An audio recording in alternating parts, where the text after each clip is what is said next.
Today I will be explaining why it seems like the same 6 Serie A managers just rotate between each other. First things first, if you're new here and you're a fan of Italian football, hit that follow button. And second, quick ball knowledge test, but who do you think is the last non-Italian manager to win the Serie A? Put in the comment section down below.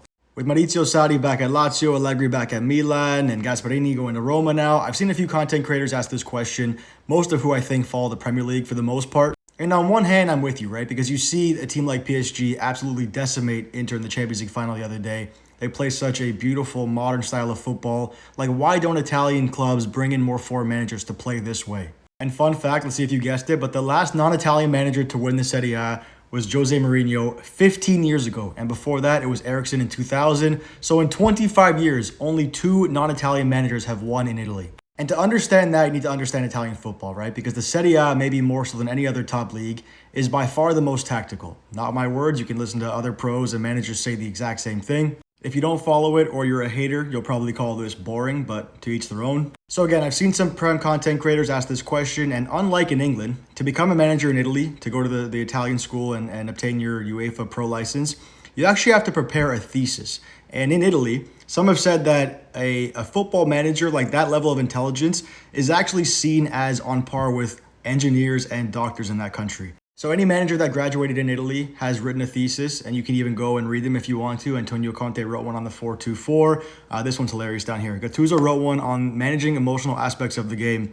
which is exactly how I would not describe Gattuso, is managing your emotions. If you do follow Italian football, you may have heard the word catenaccio, right, which translates to bolt, and it's the word that describes the old footballing ideology, the Italian football ideology that prioritizes strong tactics, but most importantly, a very strong defense. Although it has changed recently in the Serie A because the Serie A now has one of the highest goal totals every single season, it is still an ideology that is deeply rooted in Italian football.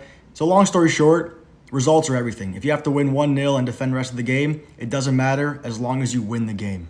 And so, because effectively every other country does not play football like this, it is very hard for a foreign manager to come in and do well in the Serie A.